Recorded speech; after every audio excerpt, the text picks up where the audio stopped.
So there's another Mercedes 1-2, their fifth 1-2 in a row. Start the season in perfection, if you like. It's just another utter display that Ferrari just did not have an answer to. Max Verstappen came home in third place for a really good podium. Like the other past three races, there's just been no action whatsoever. It's become like a little bit of like a consistent type of thing where there's just nothing really happening in the races. We are expecting something, but nothing, if you like. And like what we were saying in Azerbaijan, a race where we expected action, we were coming into these races going, we're not expecting much, but we were expecting a bit more than what we saw today. And obviously next up in Monaco, it's going to be even worse. So expect more Mercedes dominance. Obviously, if you are not a Mercedes fan, that is, then I think the next couple of races aren't going to be as pleasant. So before I jump into reviewing the race and giving my thoughts, I'm just going to quickly go through the classifications of the 2019 Spanish Grand Prix. So Lewis Hamilton takes another victory, his third in a row at Spain. A very, very good display from him. Valtteri Bottas in second place. Lewis Hamilton now leads by 6 points in the championship. Max Verstappen, a very, very good drive in third place, again with Honda power, showing how that the engine is there, the power, but obviously the chassis it needs work. And even though that they did bring updates, I think those updates did show, but I think there is more to this Red Bull car than meets the eye. Ferrari, a very, very disappointing display in fourth and fifth place. Vettel in fourth, Leclerc in fifth. Not even the safety car could have even helped their race. And just again, you know, a team that came away from Spain in pre-season the fastest, and you know, everyone's saying that they are going to challenge the Mercedes again, and they are going to be, you know, this is going to be their year, like they quoted. This isn't going to be the case. Obviously, as you can see from today, it's just another disappointing race. I think the fourth race that they've actually been disappointing in. Obviously, the Bahrain race was actually quite good from their behalf, but again, Ferrari just not showing their pace. Pierre Gasly in P6. Kevin Magnussen comes home in P7. Homeboy Carlos Sainz, 100% home scoring record he has in Spain, in 8th place. Very, very good drive from him. Danny Kvyat in 9th. Romain Grosjean rounding up the points in 10th place. Alexander Albon just missed out on the points, battling Grosjean for the last 3 laps. Very, very good from him. P11. The two Renaults come home in P12 and 13. And again, a bit like the Ferrari, a very, very disappointing display from Renault. Again, we are expecting more from them, but you know, when is that going to show? I think it might be soon. I think that probably towards the end of the season, like I'm predicting with Ferrari at the moment, I think their pace will come at the end. But at the moment, it's just nowhere where anyone was expecting them to be. 14th place, Kimi Raikkonen for the Alfa Romeo. Alfa Romeo being very disappointing throughout the course of the weekend in practice and qualifying. I think that their performance was quite down. I think their car wasn't really suited to this particular track, and I think that did hinder them a little bit. 15th place is the racing point of Sergio Perez. 16th place is the other Alfa Romeo of Antonio Giovinazzi. And obviously, of course, as predicted, the two Williams come home in last place, albeit 17th and 18th place. Just 2 retirements to tell you about: Lance Stroll and Lando Norris, which I will get onto about in a second. So the race started off pretty well for Lewis Hamilton. He got away at the start. Once lights went out, Bottas got it bogged down just a little bit, but Vettel obviously making very, very good use of that slipstream. Went on the left hand side of the Mercedes, went a bit too deep, a bit too aggressive, tried to go around the outside, locked up, did some really bad damage to his tyres, which would affect him a little bit later on in the race. Bottas got very, very, you know, bit of a tank slapper coming off the exit of turn 1. Nearly got contact with the Ferrari. Max Verstappen making the most of the more grip on the outside, got Sebastian Vettel caught off guard, and that was pretty much it. Game over in terms of Max Verstappen's battle. Had a good little tussle with the Mercedes at the start, just there or thereabouts, but Mercedes were just too far ahead to be able for the Red Bull to be able to catch them during the race. So Ferrari, as like I said, Sebastian Vettel had a big locked up his tyres, his front left, and as the commentators were saying on Sky, it's like driving with a 50p piece on your car. Well, like having that as your tyres, it's quite bumpy, and it just wasn't helping his car whatsoever. You could see the pace from Vettel was just not there whatsoever. Leclerc was catching him lap by lap. Vettel was on the radio just constantly, I want to be in the pits. Ferrari didn't really give him a full response up until a handful of laps later, when eventually got brought in, and that was when he was able to go for it and to be able to catch Leclerc.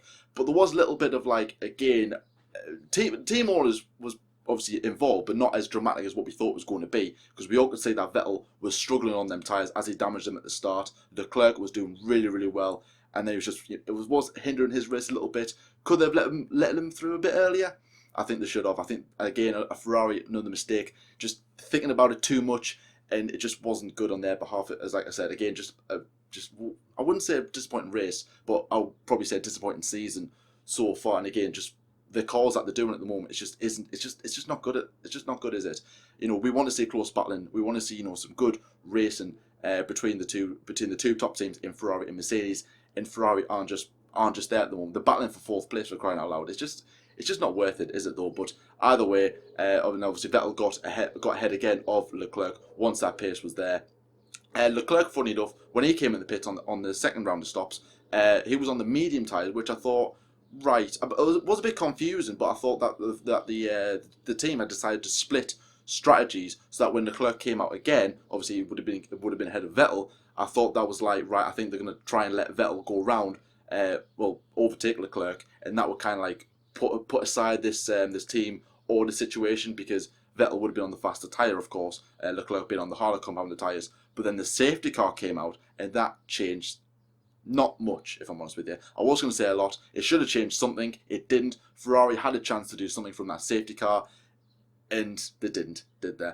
Lando Norris and Lance Stroll came together on the end of the start-finish straight in turn 1. Whose fault was that? I would probably say it was more Lando Norris's fault. My team, I'm kind of criticising them in a way. Disappointing from Lando, got a really bad start. I don't know what happened to him.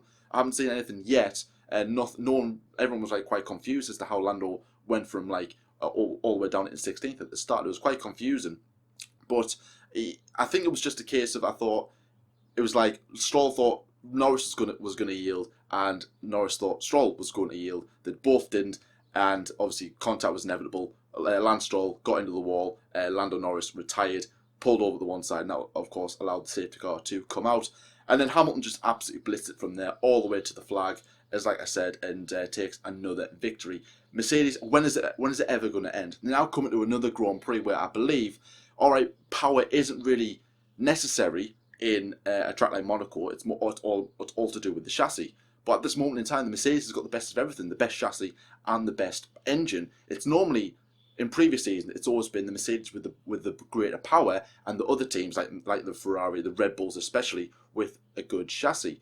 But will Red Bull be able to capitalise on this and try to get maybe even a second place pole position, or even a race win in the next round?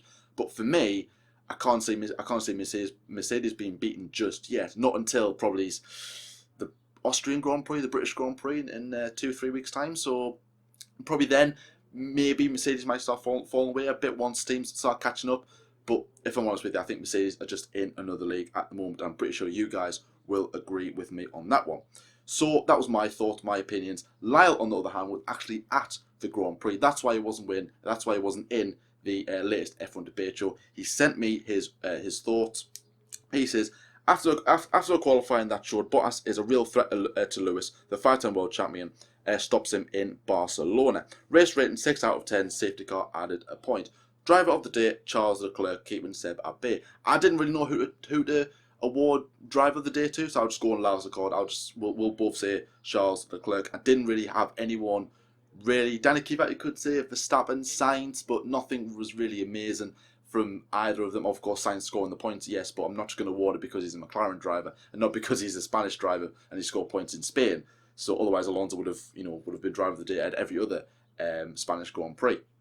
So yes, I think we'll agree that Charles Leclerc was driver of the day. Obviously, F1.com. I think you guys voted Max Verstappen as the driver of the day on theirs. So Lyle says Max stays consistent as always. Carlos does a good home race. Seb is really struggling against Leclerc and is nowhere near the Mercedes drivers. After turn 1, Lewis was untouchable. Couldn't agree more. Safety car added a bit of spice, but not much overtaken after that. Spanish Grand Prix, the Catalunya. Circuit de Catalunya, Barcelona, being a very difficult track to overtake. Obviously, everybody knows that. Spanish car was amazing, especially that it could be the last Spanish Grand Prix. Yes, this is potentially the last Spanish Grand Prix for now. Nothing's been officially confirmed. The Dutch Grand Prix is in line to replace it, but nothing's been said. But even though that will, in between the F1 debate show coming out, which I mentioned about the Brazilian Grand Prix, and today's race, Liberty Media have announced that 2 circuits, not races, circuits, are to be dropped from the calendar. So let's see where this one goes with that one. Lionel goes on to say, I will be making a video about my experience at the Spanish Grand Prix in the next few weeks. Roll on Monaco, which I'm going to say now, he's also going to that one as well. But again, I'll let him talk about that when he gets back in that video he was on about. So yes, potentially the final Spanish Grand Prix. It didn't throw any kind of fireworks. Mercedes once again dominate. A very, very good display from them. Ferrari are just left pondering again. What on earth is going on? What do Ferrari have to do? Personally, there's nothing that they can do. I think they've just got to wait for Mercedes to literally just mess it up. I think, you know, they brought upgrades to this weekend. Chassis upgrades, power upgrades. So did Red Bull, so did the Mercedes. And it just changed nothing. You know what I mean? Ferrari bringing these upgrades early. It's just not happening. It's just not happening at all for their team from Maranello. They can try and salvage something from Monaco in the next couple of races, but personally, I think for me the season is done and dusted. Ferrari just can't win the constructors. I can't see it happening. That both of them drivers won't win the drivers' championship. It's going to be Hamilton or Bottas. Verstappen could put his foot in the door, but realistically, that isn't going to happen. It is going to be another Mercedes dominant season once again. As like I said, unless something drastic happens, it's going to be another Mercedes championship. 6 world championships for Mercedes, definitely. But who's going to take that title? Is it going to be 6 times Lewis Hamilton, or is it going to be a first-time win for Valtteri Bottas? Only time will tell. But anyways, guys, this is where I'm going to wrap up this review. Thank you very much for watching as well. If you haven't already, go and check out the latest episode of the F1 Debate Show, which we talk about Toto Wolff potentially leaving Mercedes, going off to work for Formula 1 in general, and of course, as like I mentioned, the Brazilian Grand Prix could be leaving the calendar. All good points as well. And obviously, the comments in that video are doing very, very well. Very, very positive. I love the comments as well. And obviously, leave your opinions of the race in the comment section below. But if you're new around here, please subscribe. It's always good to see your faces, as always, for every race preview and review. And until next time, I'll see you later.